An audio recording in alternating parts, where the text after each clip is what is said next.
Boa tarde, ótima semana você de casa que acompanha o Balanço Geral. Vamos começar o esporte hoje com os gols da quarta rodada do Campeonato Brasileiro, porque jogando na Arena em Porto Alegre, o Grêmio venceu, goleou o Santos.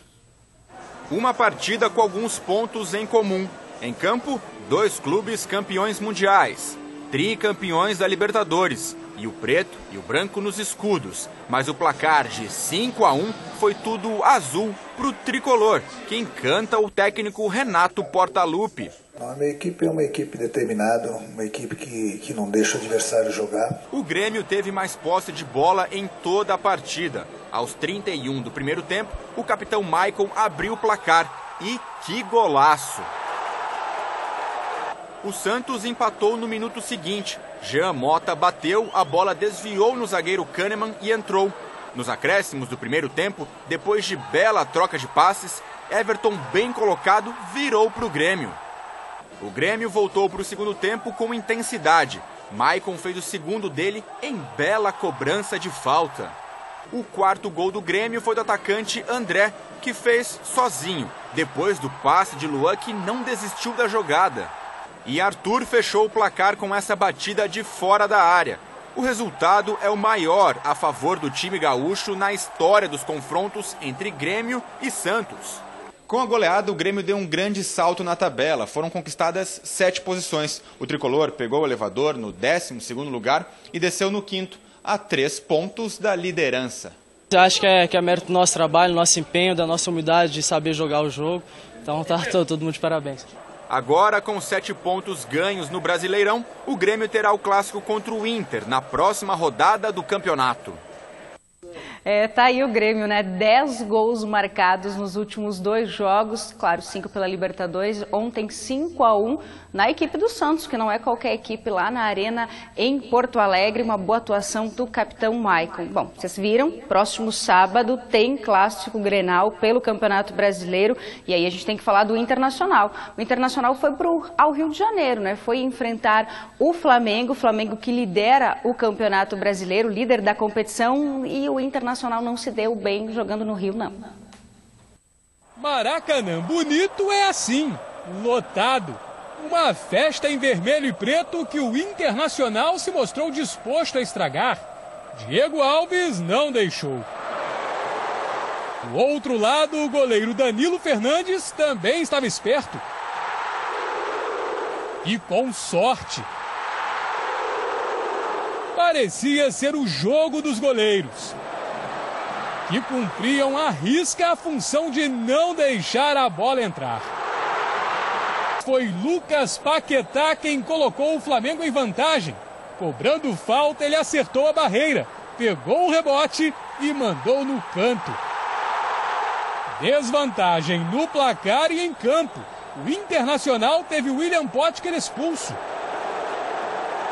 O Flamengo aproveitou. Everton Ribeiro disparou em velocidade, driblou a defesa e chutou de fora da área. Golaço! E vitória por 2-0. Tá aí, boa tarde, Badá. Como a Chapecoense ainda não jogou na rodada, só joga hoje à noite, a gente fala do Verdão daqui a pouquinho. Começamos hoje falando da dupla Grenal, a bela vitória do Grêmio que embalou, né? 5-1 sobre o Santos. Verdade. E a derrota do Inter fora de casa para o Flamengo. Né? Pois é, eu estava fazendo cara feia aqui enquanto via os lances ali do jogo do Flamengo contra o Inter, porque essa barbadinha que vem domingo aqui enfrentar a Chapecoense. E tem muita gente pedindo já sobre o valor dos ingressos para domingo, o jogo contra o Flamengo. Daqui a pouco a gente vai falar, porque já saiu o serviço do jogo. Eu creio que sejam flamenguistas que estão ansiosos, né, para vir a Chapecó para ver, né, o seu Flamengo, líder do Campeonato Brasileiro, enfrentar a Chapecoense. O Internacional até começou bem a partida, começou bem, um jogo equilibrado. O goleiro do Flamengo teve que fazer pelo menos umas 2 boas defesas encabeçadas do Leandro Damião, mas dali a pouco o Flamengo tomou conta do jogo, daí só deu o Flamengo a partir de então. O Flamengo dominou o jogo e se notava que a qualquer momento o Flamengo faria o gol, como fez com o Paquetá 1-0, e depois o segundo gol foi consequência, né, da pressão do Flamengo. O Internacional se limitou a se defender, não teve contra-ataque, não foi eficiente para segurar o jogo e acabou perdendo por 2-0. Também não é lá grande surpresa, porque você sabia do bom momento do Flamengo jogando dentro de casa com 60 mil torcedores, o melhor público até agora do Campeonato Brasileiro, me parece que foi isso, um público enorme, né? Mais de 60 mil pessoas presentes ao Maracanã. O Internacional, muita luta, mas ainda falta melhorar tecnicamente. E em relação ao Grêmio, esse time, esse sim, esse faz jus ao nome, o apelido que era chamado sempre o Grêmio de a máquina tricolor, porque esse está uma verdadeira máquina, esse está jogando por música, está dando espetáculo, e foi o que nós vimos ontem contra o Santos. O Santos, que tem bom time, faz boa campanha na Libertadores, completinho com todos os jogadores, e o Grêmio não tomou conhecimento, passou por cima, patrolou o time do Santos, e o placar fala tudo que é 5-1, uma vitória extraordinária do time comandado pelo técnico Renato Gaúcho, com um detalhe, né, que os técnicos estão falando muito do jogo apoiado. O que é o jogo apoiado? Pelo pouco que eu entendo, é os volantes avançando, é os volantes jogando à frente. E dos 5 gols do Grêmio, 3 foram de volantes. 2 do Maicon, que gastou a bola ontem, está jogando cada vez mais, e o outro do Arthur. E aí o Grêmio mandou no jogo, jogando lá no campo de ataque, com os volantes jogando do meio de campo para frente. E aí o Grêmio não tomou conhecimento e o resultado fala por si só. 5-1 com os volantes adiantados, que é o que nós queremos ver hoje à noite aqui na Arena Condá. E o Cruzeiro conquistou a primeira vitória no campeonato. O Palmeiras venceu o Atlético Paranaense jogando na Arena da Baixada. E o Ceará empatou com o Corinthians, mas o destaque do jogo foi o golaço do Wesley. No começo parecia que ia caminhar tudo como a torcida corintiana esperava. Até o volante Gabriel, que não é muito de ir para o ataque, levou perigo nesse chute de fora da área. Só que aí o Ceará resolveu mostrar como é que se chuta de fora da área. Num lance lindo, o Wesley dominou no peito e sem deixar a bola cair fez um golaço. Foi o único chute do Ceará no primeiro tempo. A partir daí o Corinthians foi com tudo para cima. E depois de tanto tentar, Henrique testou firme após o escanteio e levou o alvinegro com um empate para o vestiário. Por muito pouco o Roger não teve a estreia perfeita.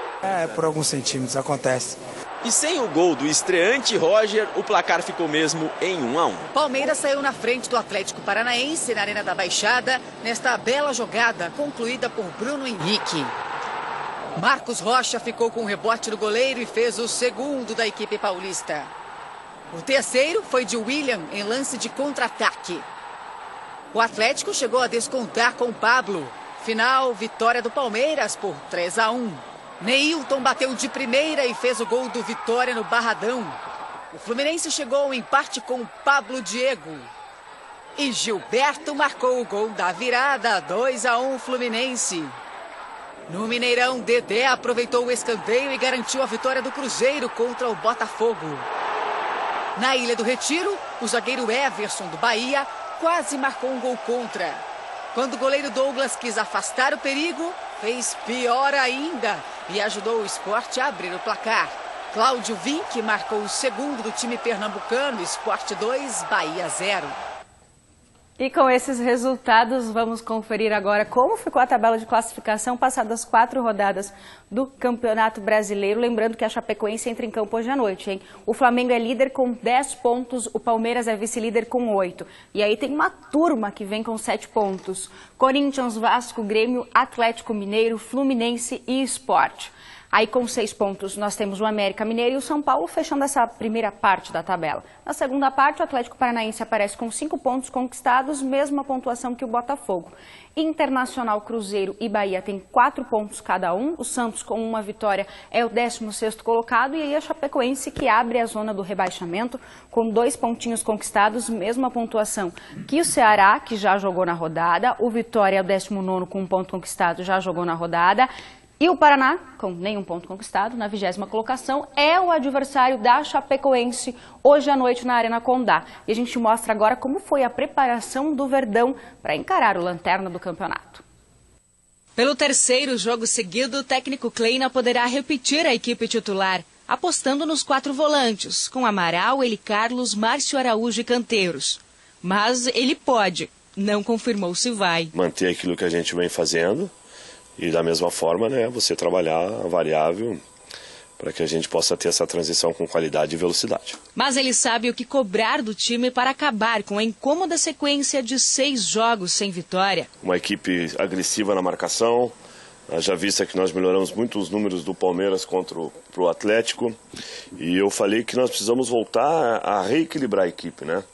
Porque o ano passado também nós tínhamos um jogo apoiado e nós conseguimos a vitória. Eu entendo que jogar contra o Paraná Clube você tem que ser inteligente. Não adianta você jogar em cima vendo a tabela, a pontuação. Não adianta também a gente se caracterizar, achar que tem que se jogar para cima do Paraná, que é muito perigoso. E o técnico Gilson Kleina quer tudo isso para hoje. Nesta segunda-feira, a Chapecoense recebe o Paraná. O tricolor tem a pior defesa e ainda não pontuou nesse campeonato. Mas nem por isso a Chape espera um jogo fácil. Não existe jogo fácil, né? Quando eu chego em São Paulo e Belo Horizonte, eles também tinham esse pensamento. Depois que a gente traz os empates, né, todo mundo começa a valorizar, né, os atletas, o trabalho que foi feito, a estratégia que foi montada. Nós precisamos nos organizar, ver de que maneira, ver as condições dos atletas da recuperação, para a gente poder colocar uma equipe também competitiva, mas principalmente inteligente e fazer com que o nosso torcedor jogue junto até o final, né, porque é importante. É importante sim, professor. Ajuda do torcedor que faz a diferença na Arena Condá. Nos 12 jogos até aqui, foram 9 vitórias, 1 empate e apenas 2 derrotas. Um aproveitamento que faz sonhar com a primeira vitória no Campeonato Brasileiro. Essa vitória que não sai, e aí se cria toda uma expectativa, porque o Paraná ainda não pontuou, né, não venceu, sofreu 7 gols até aqui nesse Campeonato Brasileiro. Mas aí se a gente lembra no ano passado também, frequentemente uma sequência muito fácil em casa, Atlético Goianiense e Bahia, uma derrota e um empate. Pois é. Nada de salto alto. Não, muito pelo contrário, não tem motivo nenhum para estar de salto alto, vem de 2 bons resultados, absolutamente valorizados e enaltecidos no seu tempo, o empate com o Palmeiras e o empate contra o Atlético Mineiro, mas o empate hoje não serve. Todo o respeito que o Paraná merece, mas é jogo para a Chapecoense ganhar, é jogo para vencer e para fazer os 3 pontos. Então, manter aquilo que deu certo nos jogos anteriores, fora de casa, que é o sistema defensivo que foi muito bem, mas hoje o time tem que jogar mais à frente. Não precisa ir para o desespero, aquilo que falou muito bem o técnico Gilson Kleina. Agora, adiantar o time sim, fazer um jogo mais apoiado sim, com os volantes sendo liberados para chegar mais à frente, os laterais também com segurança, com tranquilidade, né? Mas tem que propor o jogo, tem que tomar a iniciativa, porque uma vitória da Chapecoense hoje coloca a Chapecoense na 13ª colocação, toma o lugar do Internacional, já dá uma respirada boa na tabela de classificação, porque domingo vem o Flamengo aqui, domingo, Dia das Mães. Aliás, é uma semana muito especial para a Chapecoense, porque na quinta-feira a Chapecoense completa 45 anos, e está sendo programada, né, muitos eventos, uma programação especial. Na quarta-feira vai haver homenagens aos ex-presidentes, aos ex-dirigentes lá no auditório da Prefeitura Municipal de Chapecó. Depois, na quinta-feira, dia do aniversário da Chapecoense, tem uma festa lá no centro de eventos, né? Então, para que nós tenhamos um clima bom, um clima de alegria, né, de felicidade nesta semana aí, que é muito especial, se faz necessário também a vitória hoje e também pelo fato de que precisa dos 3 pontos, né, porque depois a sequência é complicada. Pega o Flamengo em casa e o Internacional fora. Então é preciso fazer o dever de casa, respeitar o Paraná Clube, todo clube merece ser respeitado, mas a Chapecoense tem que se impor. E o fator local tem que ser fundamental para a vitória. Inclusive tem promoção de ingresso, né? O ingresso normal, só vou falar da geral, R$80. Para sócio, acompanhante de sócio, compra ingresso por R$40. Então o sócio torcedor tem que se fazer presente, porque é um jogo importante, onde só a vitória interessa para a Chapecoense. E como tem gente me pedindo aqui os valores dos ingressos bem rapidinho para o jogo de domingo, eu digo para vocês que é uma barbadinha, tá? É preço de amigo. É preço de amigo para os torcedores do Flamengo que vão vir aqui. Então é o seguinte, ó, arquibancada descoberta, norte, leste e sul, que é onde vai ficar a torcida do Flamengo, R$100, 100 pila. Daí cadeira descoberta, 120. Aí é destinada à torcida chapecoense. Flamenguista também pode ir, mas sem a camisa do Flamengo. Cadeiras cobertas centrais, 200 pila, R$200. Mas tem que ir, mas quem quiser ir na cadeira, sem a camisa do Flamengo, R$200. É baratinho. E cadeiras cobertas laterais, aí é 150, mas com a camisa da Chapecoense. Lá na torcida do Flamengo, na ala sul, que certamente vai estar lotada, o ingresso vai ser R$100. É isso. Feito o Brick nessa Feito o Brick. Vamos segunda-feira. só aproveitar e mandar um abraço, uma liderança tremenda de audiência no bairro Engenho Brown. Opa! Ontem eu estive participando de um evento lá que o pessoal nos convidou, fizeram um almoço para ajudar até a própria creche, que tem manutenção lá da própria comunidade, né? Importante, né? E fizeram um evento maravilhoso e todo mundo dizia, manda um abraço pro Vadá, manda um abraço pra Fernanda, um abraço pro pessoal do Balanço. Obrigado, gente, pela audiência qualificada na região do Engenho Brown. E um abraço para todo mundo, então, que nos acompanha. Nos encontramos na arena e amanhã estamos de volta. Feito o Brick. Feito o Brick. Um abraço. Tchau, tchau. Tomara que todo mundo feliz, né? Todo mundo feliz.